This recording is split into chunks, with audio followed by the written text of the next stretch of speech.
Let's go to the NHL now. Ryan, it is March 11th. What is in 10 days? Yeah, so we're looking at the NHL trade deadline. Yep, 10 days from now. So despite the wealth of depth that in a good season at this point thus far, the St. Louis Blues do have room for improvement. As a contending team, they are most likely to explore all those options when it comes to the season's trade deadline. So like we just said, the trade deadline will be on March 21st, and it should be an active one with so many contending teams looking to improve their roster. So let's start with this question here. What do you think the main additions the Blues need to pursue at the trade deadline? Great question. So obviously you just went over a little bit about the Blues. Let me just tell you how they've done. So they were on a 4-game losing streak until they beat the, I would say, kind of red-hot New York Rangers there for a minute. They destroyed them 6-2. The Blues absolutely had an ice day. Yeah. Chase Shesterkin out of the second. Shesterkin. Yep, out of the second. And if it wasn't for Ville Husso, he's just been, he's been so special. It's still his net. For any Blues fans that are listening to think Binnington deserves this net, you're wrong. I'm sorry. Binnington, he didn't do anything and for us. I don't have any evidence of that, why he should get it back either. Yeah, the only thing he did for us was help us get more of a losing streak when we put him back out in the net. So 27 shots saved on 29 total for Ville Husso. It was good to see him actually win that game because last time out, the Rangers absolutely clobbered the Blues at home. I believe that was a 5-3 finish, and Husso was not happy about that. So after watching a couple of these games, and just realizing the Blues really struggle in one aspect of the game, and that is the defensive aspect. Colton Parayko, by far our best player, just hasn't really been what he all is. And I'm looking at two players when I talk about needs for the Blues, and that is Jacob Chychrun, and I'm also looking at Mark Giordano specifically because Pavel Buchnevich is going to be out for 8 weeks, and he has been a big part of this Blues team. It was good to see, though, last night. It was good to see Robert Thomas get going. He had 2 goals. Good to see Barbie get going. He had a goal. Ryan O'Reilly and David Perron both had a goal each. So maybe this team's starting to get a little hotter now, which is nice. It's one game, but it's a huge game. A big win.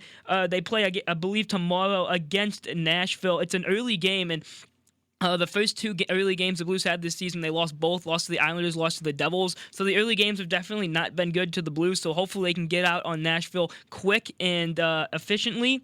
But, another guy I was looking at was Rasmus Ristolainen, but obviously can't have him as the Flyers did obviously give him a contract pay, so he will be staying with the Flyers for a couple more years. And I know as I say that, Luca rolls his eyes at me.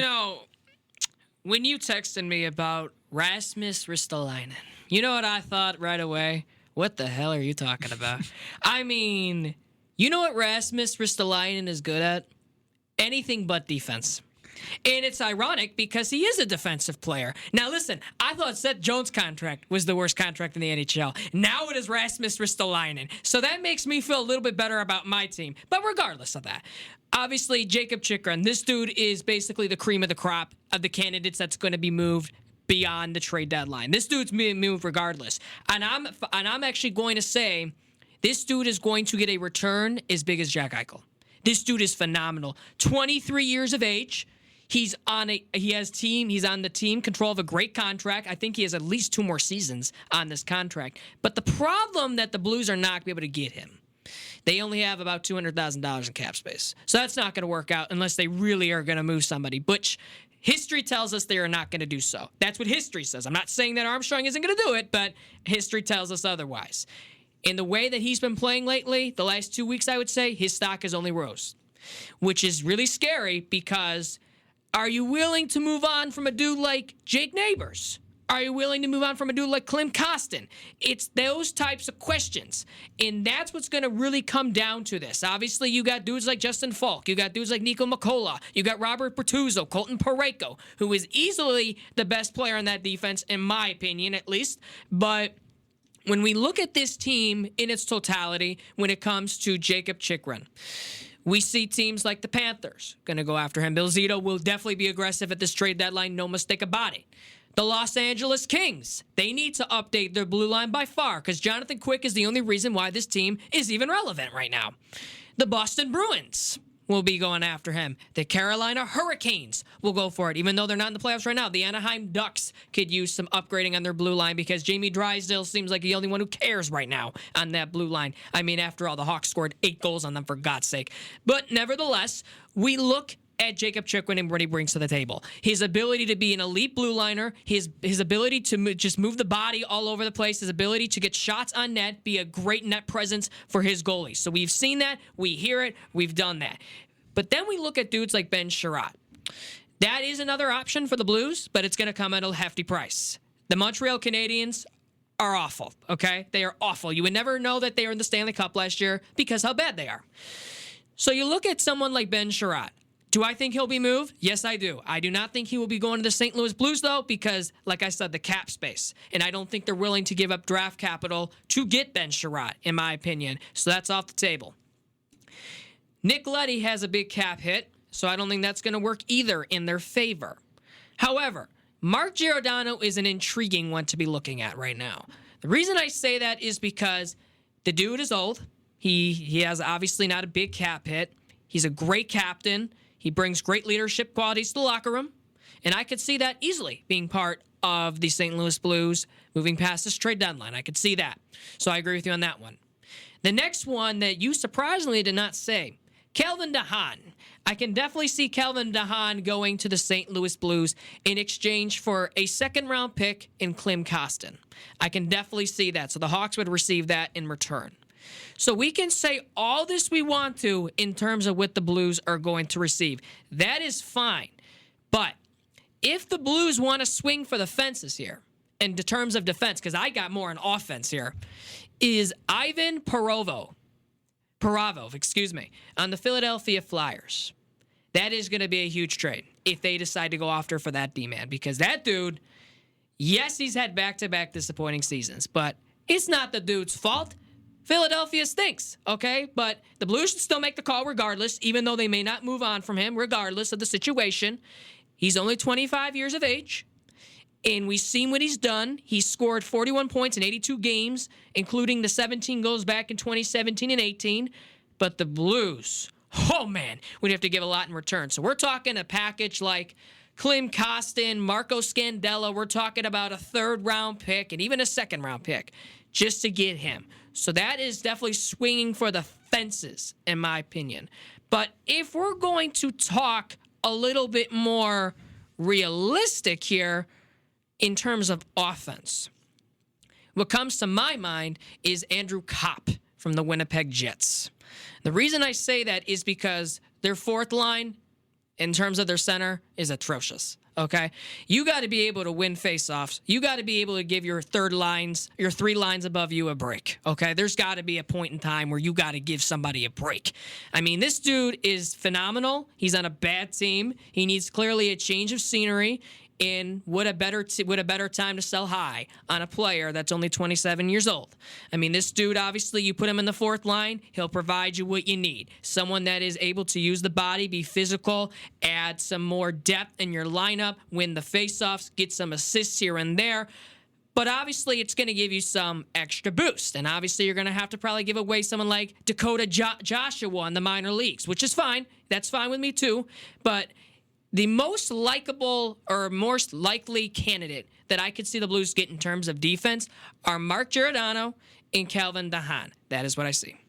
Yeah, the Ivan Provorov, that guy has me very intrigued now because obviously the Blues, they had an all-Russian line, and obviously with Bucci going off for 8 weeks, that's going to really hurt them. But adding another Russian would be really cool, and he's a defenseman of all that. But, you named a lot of good players, but I think one player you forgot to name that the Blues have in their minor league that is very, very phenomenal is Scott Perunovich, who is a very, very good player. And I think that if we were to get a guy like Mark Giordano, a guy like Jacob Chychrun, he would have to be involved in that trade.